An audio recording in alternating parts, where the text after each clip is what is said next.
नमस्कार, सत श्री अकाल, अस्सलाम वालेकुम, जय जिनेंद्र भाई। स्वागत है आप सभी का सिंखोरी परिवार पर, जहां पर मैं बात करने वाला हूं एसिड बेस का फाइनल एपिसोड। कहने का मतलब है कि भाई यहां पर हमने अभी तक जो देखा कि आपकी एसिड क्या होगा, बेस क्या होगा, उसके इंडिकेटर्स क्या होंगे, इंडिकेटर्स को डिवाइड करके देखा। तो हमने देखा कि जो एक एसिड होता है, एसिड के अंदर आपने बेसिकली एक चीज देखी कि यहां पर जब मैं बात करूं एसिड की, तो यहां पर जो आपका लिटमस होता है ब्लू से आपका चेंज कर देता है रेड में, और ये एक एक्वस सॉल्यूशन होता है। एक्वस सॉल्यूशन में H+ आयंस यहां पर वेरिएबिलिटी में होते हैं। बिल्कुल सही बात है सर, बिल्कुल। और यहां पर जब बेस की मैंने बात की तो इसमें मेन डिफरेंस आपको दिखेगा कि सर ये आपका रेड ब्लू सॉल्यूशन में चेंज हो जाता है लिटमस में। अब यहां पर आपका आता है कि सर इसमें कॉमनिटी क्या है। कॉमन होता है कि इसमें एक्वस सॉल्यूशन OH- आयन के साथ यहाँ पर OS, यहाँ पर जो एक्वस सॉल्यूशन है इसमें OH- आयन वेरिएबिलिटी करता है, घूमते रहते हैं। तो वैसे ही एसिड में आपके H+ आयन घूमते रहते हैं। ये एक कॉमन पॉइंट यहाँ पर हो जाता है। इसके बाद मैंने आपसे सॉल्ट की बात की, सॉल्ट के बाद इंडिकेटर्स की बात की, sir natural indicators, synthetic indicators या ओल्फैक्टरी इंडिकेटर्स क्या होंगे।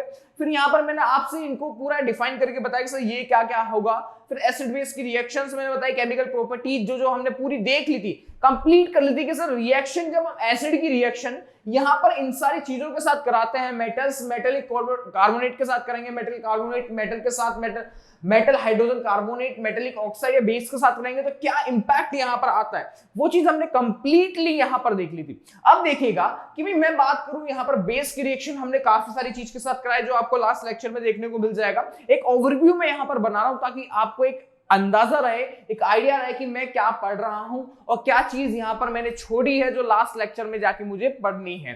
ठीक है, अब देखिएगा यहां पर मैंने बता दिया कि sir what do all acid base have a common, यानी कॉमन चीज क्या आती है कि सर इनके बीच में प्लस एसिड के पास H+ आयन होता है, बेस के प्लस OH- आयन होता है। ये भी हम पढ़ चुके हैं। बिल्कुल, यहाँ acid base solution, water solutions भी कंप्लीट देख चुके हैं। साथ में मैं बात करूं एसिड बेस सॉल्यूशंस के बारे में देख चुके हैं भाई। अब यहां पर आपकी बारी आती है कि इंपोर्टेंस ऑफ पीएच एवरीडे। ये भी मैं आपको लास्ट लेक्चर में बता चुका हूं कि सर क्या क्या इंपोर्टेंस रहती है। एक बार मैं आपको डिफाइन कर देता हूं सर। यहाँ पर प्लांट्स और एनिमल्स आर पीएच सेंसिटिव होते हैं। कहने का मतलब कि यहाँ जो हमारी बॉडी होती है works with in the pH range 7 to 7.8, और when pH of rain water is less than 5.6, इसको हम क्या बोलते हैं, पीएच 5.6 से नीचे आ जाती है तो उसको हम एसिड रेन बोलते हैं। बिल्कुल सही बात है सर। यदि पीएच का solution, pH of the soil के अंदर पीएच कितनी होती है भाई, यहाँ पर plants require a specific pH range of healthy growth, यानी कि जब एक प्लांट्स होता है उसको भी हेल्दी ग्रोथ चाहिए होती है, तो उसके पास में एक स्पेसिफिक, एक पर्टिकुलर क्या चाहिए, हमको पीएच चाहिए होती है कि भाई ताकि जो प्लांट की सोइल है उससे वो एब्जॉर्ब करके प्लांट ग्रो कर सके। तो सोइल के लिए भी एक स्पेसिफिक पीएच की बहुत जरूरत होती है। साथ में बात करूं pH in our digestive system, यानी कि हमारे डाइजेस्टिव सिस्टम की मैं बात करूं तो ये आपको पता है, मैंने आपको लास्ट क्लास में बताया था जैसा कि जो हमारे अंदर होता है स्टमक में, आपने देखा होगा कि हमारे स्टमक में हाइड्रोक्लोरिक एसिड रहता है जो पूरा म्यूकस से कवर रहता है, ताकि हमारी जो भी आते हैं, जो हमारा स्टमक है वो खराब ना हो। वो एसिड हमारे एक तरह से ये मान लो कि डाइजेस्टिव सिस्टम में बहुत हेल्प करता है। कैसे कि भाई जो हमारा स्टमक होता है वो प्रोड्यूस करता है HCl which is the help of digestion के लिए हेल्प करता है। साथ में आपको एक चीज देखने को मिले, during in digestion stomach produce more acid and other, जो एसिड्स भी प्रोड्यूस करेगा, ताकि क्या होगा कि भाई यहां पर जितने भी स्टमक है वो डाइजेशन में तो हेल्प करेगा, साथ में भी यहां पर और एसिड्स को भी, मोर एसिड्स को भी यहां पर क्या करता है, सीक्रेट करता है, ताकि जिससे हमारे को हेल्प मिल सके। अब देखना, to get rid this pain people use antacid like milk of magnesia to neutralise excess acid, यानी कि किस कंडीशन में भाई यहां पर आपको न्यूट्रलाइज किया जाता है कि भाई यहां पर यदि गेट रिड दिस पेन, यानी कि जब पेन होता है यहां पर, तो पीपल यूजर्स क्या करते हैं, एंटा एसिड यूज करते हैं, यानी कि just like milk of magnesia की फॉर्म में आता है MgOH का whole two S to neutralize the excess acid. अब यहां पर देखना, इसके बाद मैं बात करूं pH change as case of causes of teeth decay. यहां पर क्या है कि हम चेंज करते हैं इसको यहां पर टीथ डीके।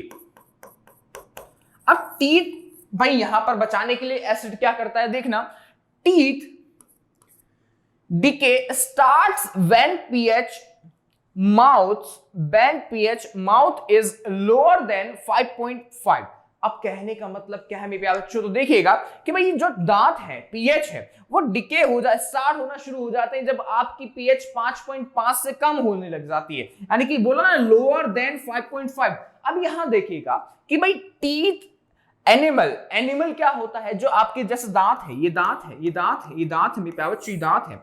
अब ये दांत है तो ये मान के चलो कि जो इसके ऊपर जो आवरण रहता है, इसके ऊपर जो यहाँ पर आवरण रहता है, एक तरह का यहाँ पर आपको पीलापन नजर आता है कभी कभी आपके दांत के ऊपर, और एक पूरा कवर आवरण कवर रहता है, तो वो उसको बोलता है एनिमल। जो बना होता है यहाँ पर हार्डेस्ट सब्सटेंस से, और हार्डेस्ट सब्सटेंस का नाम है कैल्शियम फास्फेट। क्या नाम है? कैल्शियम फास्फेट नाम होता है मेरे प्यारे बच्चे। अब देखना सब्सटेंस इन द बॉडी कहां पर होता है? बॉडी के अंदर। Does not dissolve in water but यानी कि ये इसका मेन पॉइंट मैं बताऊं तो भाई ये आपका क्या होगा भाई, यहां पर एक आपको चीज देखने को मिलती है कि सर इसके अंदर यहां पर ये आपका डिसॉल्व नहीं होता है वाटर के अंदर, ये भी सबसे खास बात है सर, ये भी बहुत बढ़िया बात है। अब देखना when pH is lower than 5.5 due to acids produced by degeneration of food particles by bacteria.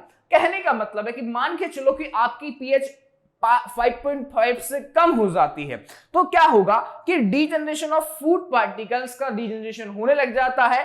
किसके द्वारा? बैक्टीरिया के द्वारा। यहां फूड पार्टिकल्स का डीजनरेशन यहां पर शुरू हो जाता है। अब देखिएगा अगला आता है यूजिंग टूथपेस्ट। जब हम टूथपेस्ट रेगुलरली आप यूज करते हैं, जनरली बेसिक जो टीथ होते हैं, जो हमारे नेचुरली दांत होते हैं, इसमें यहां पर देखते हैं using toothpaste teeth decay can be prevented. भाई ये कैसा होता है? प्रिवेंटेड देखने को मिलता है हमको।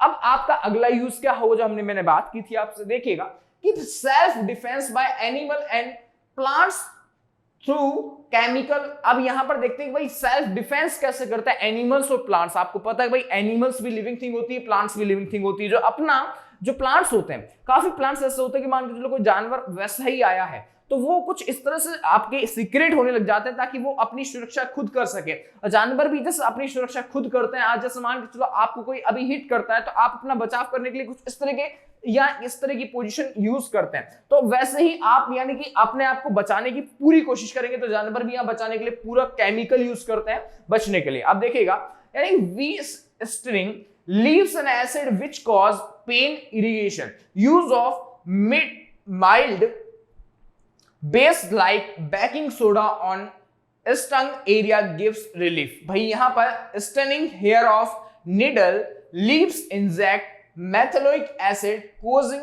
burning sensation और पेन, यानी कि रविंग विद लीफ और डक प्लांट गिव। ये मैं आपको पढ़ा चुका हूं। आ जाइए अब यहां पर आज बात करते हैं इससे आगे का टॉपिक जिसका नाम है पीएच ऑफ साल्ट। भाई यहां तक तो हमने देख लिया था कि क्या क्या होने वाला। अब देखिएगा पीएच ऑफ साल्ट की मैं बात करता हूं। इसमें क्या आता है, एक स्ट्रॉन्ग एसिड लेंगे, स्ट्रॉन्ग एसिड की रिएक्शन स्ट्रॉन्ग बेस के साथ करा रहे हैं, स्ट्रॉन्ग एसिड की रिएक्शन स्ट्रॉन्ग बेस के साथ कराते हैं तो क्या होता है, न्यूट्रल सोल्ट बनता है जिसकी पीएच है 7।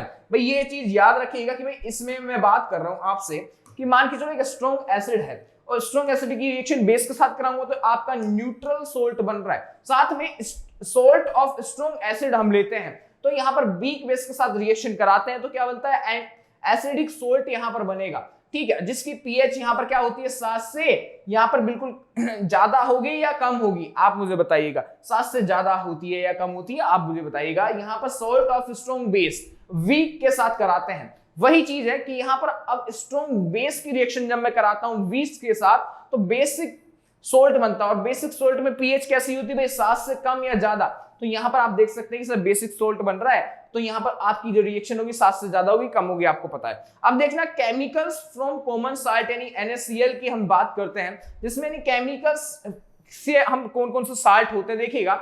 सबसे पहला आता है सोडियम हाइड्रोक्साइड जिसको NaOH हम कहते हैं। अब सोडियम हाइड्रोक्साइड, सबसे दूसरा ब्लीचिंग पाउडर COCl2, यहां पर थर्ड है बेकिंग सोडा, यहां पर यानी बेकिंग सोडा को बोलते हैं NaSCO3, यहां पर है वॉशिंग सोडा, वॉशिंग सोडा है Na2CO3 माइनस यानी कि 10H2O यहां पर। क्या आता है अगला आपका प्लास्टर ऑफ पेरिस, जिसको CaSO4 डॉट हाफ H2O, ये आपको याद रखना है, इंपॉर्टेंट भी आता है। यानी कि ये केमिकल्स हैं, कॉमन साल्ट केमिकल्स हैं जो आपको यहाँ जनरली आपको याद रखने हैं, जो आपकी एग्जाम में confirm acid and base chapter से पूछे जाते हैं। अब देखिएगा, मैं पर्टिकुलर एक एक की बात करते हैं, सभी को एक एक की बात करते हैं कि भाई बेकिंग सोडा क्या होता है। तो सोडियम हाइड्रोक्साइड की बात करता हूं। सबसे पहला NaOH, यानी कि व्हेन इलेक्ट्रिसिटी इज पास, जब इलेक्ट्रिसिटी गुजरती है तो क्या होता है, थ्रू एन एक्वस सॉल्यूशन, जब एक एक्वस सॉल्यूशन है उसमें से इलेक्ट्रिसिटी मूव कर रही है, जा रही है, तो यहां पर क्या बनेगा भाई, NaCl इन डिकम्पोज फ्रॉम, किस में डिकम्पोज हो जाता है, NaOH में डिकम्पोज हो जाएगा। ठीक है, अब देखिएगा, मान के चलो NaCl है, अब मैंने यहां पर NaCl की रिएक्शन जब यहां पर H2O के साथ करवाई, यानी कि एक्वस सॉल्यूशन के साथ करवाई, और विद यहां पर क्या होता है कि इलेक्ट्रिसिटी आपके पास हो रही है, तो ये किस में डिकम्पोज हो रहा है, NaOH में डिकम्पोज होता है, और Cl2 और H2O यहां पर बनाता है। अब देखिएगा अगला, यहां पर एथोड क्या है। अब यहां पर कैथोड और एथोड की बात करते हैं, तो कैथोड क्या होगा आपका, यहां पर कैथोड होता है हाइड्रोजन गैस, और यहां पर Cl, तो ये तो क्या है आपका, ये आपका कैथोड होता है, ये कैथोड है, और यहां पर Cl2 क्या हो जाएगा, ये आपका एनोड है। ठीक है, बहुत सिंपल सी चीज है। और नियर यहां पर बोला है कि नियर कैथोड क्या चीज है, NaOH solution is a form, भाई यहां पर नियर कैथोड आपका NaOH सॉल्यूशन फॉर्म हो जाता है। अब देखिएगा अगला, यहां पर यूजेस क्या है भाई सर, इसके यूजेस बता दीजिए। जो हाइड्रोजन गैस यहां पर बनी है, जिसको हमने क्या बोला है, आपका कैथोड बोला है, उसका यूजेस है कि फ्यूल्स, और यहां पर क्या है, मार्जिन, यानी कि क्या है, मार्जिन। अब इसमें भाई फ्यूल और मार्जिन में यहां पर काम आता है Cl2, वाटर ट्रीटमेंट में काम आता है, PVC में काम आएगा, क्लोरोफ्लोरोकार्बन में काम आता है। यहाँ पर इसको हम बोल सकते हैं कि यार ये क्लोरीन है, वो क्लोरोफ्लोरोकार्बन भी हम इसको बोलते हैं। इसके uses HCl, cleaning of steels and क्या मेडिसिन में काम आता है आपका हाइड्रोक्लोरिक एसिड, जबकि NaOH होता है, ये है डिग्रेडिंग मेटल्स को डिग्रेडिंग करने के लिए, साथ में सोप्स एंड यहाँ पेपर मेकिंग बनाने के लिए, साथ में जो Cl2 है और NaOH है, उस जब रिएक्शन हम कराते हैं तो यहाँ पर ब्लीच बनता है, या ये काम किस में आता है, हाउस होल्ड ब्लीचेज में, और ब्लीचिंग फैब्रिक्स में ये काम आपको देखने को मिल जाते हैं जनरली। नंबर 2 आता है ब्लीचिंग पाउडर, जिसको मैं बोलता हूं यहाँ पर CaOCl2, यानी कि it is produced by action of chlorine, यानी कि प्रोड्यूस किससे होता है, क्लोरीन ऑन ड्राई स्कल्ड लाइम। भाई ये कैसा किससे प्रोड्यूस हो रहा है, क्लोरीन से प्रोड्यूस हो रहा है, यानी कि क्लोरीन ऑन किसकी, भाई ड्राई स्कल्ड लाइम से प्रोड्यूस होगा। यानी कि क्लोरीन की जब मैं रिएक्शन कराता हूं बेकिंग सोडे से, यानी कि बेकिंग पाउडर से, तो यहां देखना कि यहां पर क्या हो रहा है, जब क्लोरीन की रिएक्शन करा रहा हूं यहां पर बेकिंग पाउडर से, तो आपको एक चीज देखने को मिलती है कि यहां पर आपको बेकिंग पाउडर प्राप्त होता है, यानी कि यहां पर प्रोड्यूस होगा। देखना कि यहां पर जब CaOH का होल्टोएच से कराता हूं तो यहां बेकिंग पाउडर आपको यहां पर मिल जाएगा। देखना यहां पर आपको जब बेकिंग पाउडर मिल जाएगा, प्लस में H2 यहां पर बनता है। अब इसके यूजेस देख लेते हैं, बेकिंग पाउडर के यूजेस क्या है, कि जो bleaching cotton and line in textile industry, भाई इसका यूज आता है ब्लीचिंग कॉटन में और टेक्सटाइल इंडस्ट्री में इसका यूज होगा। साथ में bleaching wood pulp in paper factories में काम आता है, साथ में oxidising agent in chemical industries में काम आएगा, साथ में डिसइंफेक्टिंग ड्रिंकिंग वाटर में काम आता है। ये किसके यूजेस हैं आपको बताना है, ब्लीचिंग पाउडर के यूजेस हैं। साथ में यहां देखना नंबर 3 है बेकिंग सोडा। अब बेकिंग सोडा होता है सोडियम हाइड्रोजन कार्बोनेट, यानी कि NaHCO3, यानी कि NaHCO3, यानी कि यहां पर क्या हो रहा है कि NaCl प्लस में H2O प्लस में CO2 और NH4Cl, और यहां पर क्या आ रहा है NaSCO3, जिसको मैंने क्या बोला है आपका बेकिंग सोडा यहां पर बोला है। अब देखिए ना कि भाई यहां पर क्या बन रहा है कि जब मान के चलो NaCl H2O प्लस यहां पर CO2 की जब रिएक्शन यहां पर हो रही है, तो ये सभी को मिलाकर मैं बोलता हूं कि भाई यहां पर NaHCO3 को यहां पर बोल देंगे सर बेकिंग सोडा होता है। साथ में ये इसका फॉर्मूला आपको याद रखना है, मेन आपके यूजेस फंक्शंस में आता है, और ये कैसा होता है, मिड नॉन कोरेसिव बेस की तरह ये काम करेगा। याद रखना जब ये हीट होता है, और किसके दौरान, भाई कुकिंग करने के दौरान ये जब हीट होगा तभी इसका यहां पर यूज आता है। और साथ में देखना कि NaSCO3, जब यहां पर NaSCO3 को हीट करते हैं, जब कुकिंग के दौरान जब हीट करेंगे तो क्या बनेगा, Na2CO3 बनेगा, जो क्या होता है, यहां पर Na2CO3 plus H2 plus CO2 ये बनेगा। तो ये पॉइंट आपको याद रखना है। नेक्स्ट में बात करूं तो भाई यहां पर आपको एक चीज याद रखनी कि जो आपके जो यूजेस हैं एसिड और बेस में, जितने भी टॉपिक्स आपके मैंने करवाए हैं, पूरी मैंने पीपीटी में एक पूरा रील बना के बताया ताकि आपको एक इजीली वे में बहुत अच्छे से समझ में आ सके। यदि वीडियो अच्छी लगी तो लाइक जरूर करिएगा और अपने दोस्तों को शेयर करना ना भूलें ताकि उन तक अच्छी अच्छी नोटिफिकेशन पहुंच सके और अच्छी अच्छी वीडियो उनको लाइफ में मिल सके। और मैं यहां पर आपका अगला चैप्टर भी बहुत शानदार चैप्टर लेके आने वाला हूं। तो बच्चा मिलता है अगली क्लास में। नमस्कार, थैंक यू।